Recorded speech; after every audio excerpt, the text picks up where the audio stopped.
I'm hurting. Thank you. I love you. Imagine yourself being imprisoned inside a body which doesn't obey your orders at all.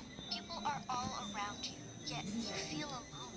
It wouldn't be easy, would it? Well, I lived for years feeling this way. Years of wishing for the ability to share with others. Maybe you're wondering about the reason?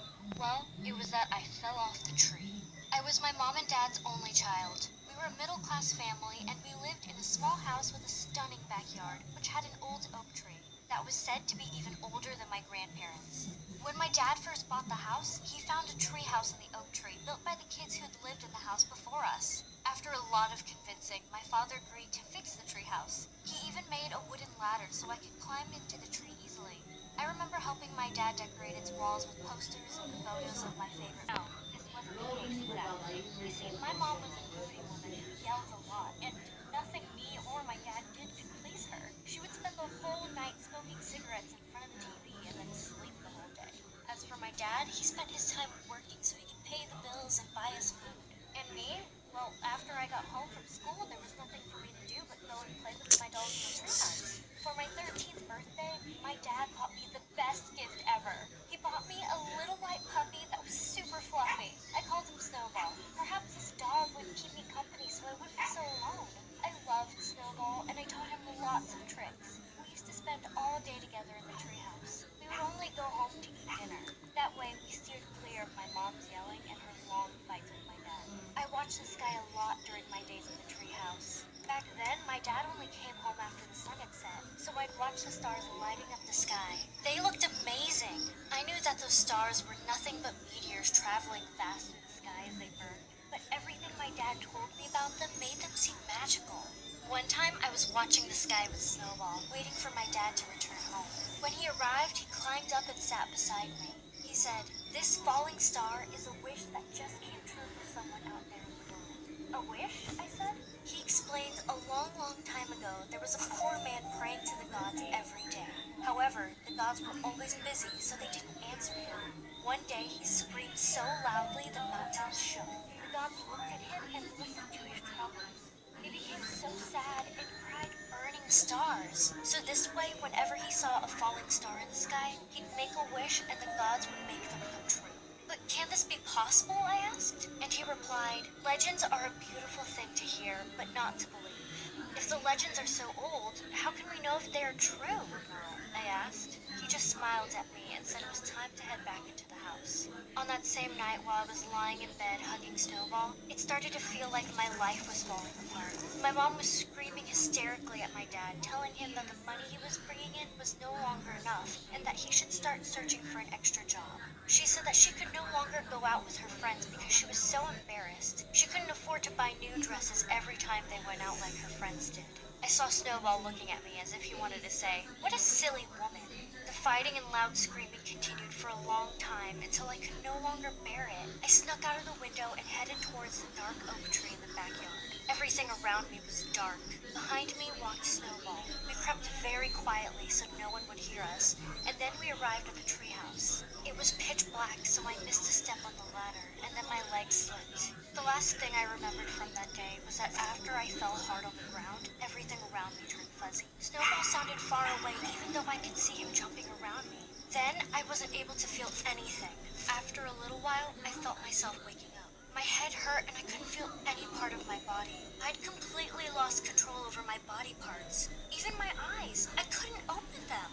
I could feel the light around me, but it was too difficult to open my eyes. Oh my, what happened to me? Was I stuck in my sleep, or was it worse than that? Had I died? I didn't know much about death, except that after death, a person drowns in darkness. But this darkness I felt was different, completely different. I could feel my body freezing. Suddenly I heard someone. If I was able to hear him, that means I wasn't dead. Thank God. From his tone of voice, I gathered he was a doctor speaking to my parents. He said, "The damage she suffered to her head due to the fall has resulted in severe internal bleeding in her brain, which is preventing enough oxygen from reaching her body, resulting in a coma." But I wasn't in a coma. I was there, with them. I heard my dad crying and my mom inquiring about the treatment fees. I wanted to scream, to call out for them, to say something, anything. But I wasn't able to even talk at that time. Suddenly, I was just a vegetable, unable to do anything but listen. Most people don't think twice before talking or connecting with others. They do it automatically. But I had absolutely no way of speaking to anyone. For the last 13 years, I had been a normal girl. A girl who loved her dad, her dog, and who loved to play. I was happy and healthy. But now, suddenly, that had all changed. The doctors didn't know what to do. They thought I was completely in a coma, but they always treated me nicely. All the time I spent in the hospital, I only heard my dad's voice. My mom had completely vanished. I didn't know where she was, and I didn't hear anything related to her. Until the day the doctor said there is nothing more they can do, and that it is best for me to return to my parents' home. I heard my mom arguing with my dad. She didn't want me back home. I was, according to her, a burden that she didn't want to carry. But I went home anyway. I was happy because I was returning home. I heard my dad telling my mom that he finished the treehouse because that was the last thing I asked him to do. That's why he insisted on bringing me back home, so I could be near the things I loved. However, things went downhill from there. I lost my ability to move. I failed all the mind exams they conducted on me in the hospital, so the doctors told my parents they could treat me as if I didn't exist. My return home was just a hopeless attempt at keeping my unconscious body comfortable until I died. My dad tried his hardest to keep me comfortable, and that really annoyed my mom. Their friends stopped visiting after a while, and the money Dad was providing was no longer enough. Machines that were keeping me alive were too expensive. Before, I was able to escape my mom screaming and ranting, but today I was stuck with it without them even knowing that I could hear them. The whole thing felt like a nightmare. When my dad first got me Snowball, I thought that he was very smart and could just understand me without even having to talk to him. But my dad used to laugh and say, dogs are about as smart as a 3-year-old. They can feel when you're happy, sad, or scared, but they can't read your mind. Deep down, though, I knew Snowball was no ordinary dog. He was special enough to be able to read my thoughts because we had this insane bond. Every time my parents started their screaming matches, I'd hear Snowball sitting beside me and barking in a low voice, as if to tell me that everything would be all right. I was sure that Snowball knew I was a prisoner in my body, unlike what everyone else believed. He never left my side. His breathing was my only comfort. For a while, I used to be entertained by my father when he entered my room at night and started moving my body left and right to help my blood circulate. Once he was done, he'd sit beside me and talk with me for an hour or so about his day, like he used to before. But that didn't last for long. The last talk he had with me was about how tired he was, both physically and mentally. That he was very upset he had lost his little girl, the only person in the whole world who used to listen to him. That day, I heard him sobbing so loudly. Then he suddenly said, I can no longer bear to look at you like this anymore. After that, he stopped talking to me altogether. A year quickly turned into 2, and I felt the person I used to be disappearing.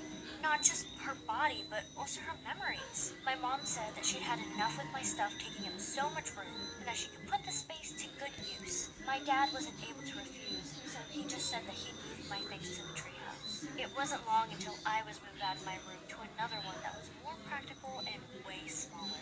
It had barely enough room for my bed, machines, and for one person to be able to move around in. That was enough for me, according to my mom. What was worse was that this little room was next to the living room. That meant that I could hear everything. I mean, literally down to the tiniest details. 2 years turned to 3, and I was still in the same place with no one aware of my existence. It was like I was a ghost. Whenever my mom's friends came to visit, they used to ignore me, as if I was just part of the furniture. I was dead to everyone, just not in the ground. Only Snowball remained at my side. My mom and her friends' conversations were ridiculous. They gossiped a lot and couldn't stop judging their relatives. Sometimes they talked about clothes, travel, and their husbands. I once heard my mom talking ill about my dad. She said he was the reason behind her unhappiness, and that she had met some rich guy at a coffee shop. That guy had invited her for a drink, and she'd gone to meet him. And now she was seriously considering leaving me and my dad. For me, that was the worst part about those 3 years. Feeling totally powerless, not being able to stand in front of her, and not being able to scream, you're an ungrateful woman! All the things Dad did for you, and yet it's never enough. Now you want to leave him because some other guy has more money? My poor dad didn't deserve my mom, or even me. I found myself in utter darkness, and the darkness was swallowing my dad up whole. I couldn't remember much about my life before the fall. I was so terrified I'd forget everything. I remembered having a friend called Maisie, but I couldn't remember what we used to do or how we would spend time together. I remember loving science, but I no longer remembered any of the stuff that we'd learned at school. At the same time, my mind clung onto those memories, and at the same time, started creating new ones that hadn't existed before. I had to find a way to stay here, in this world, even if I had to create my own world inside my head. Maisie became my best friend. She always visited on Sundays.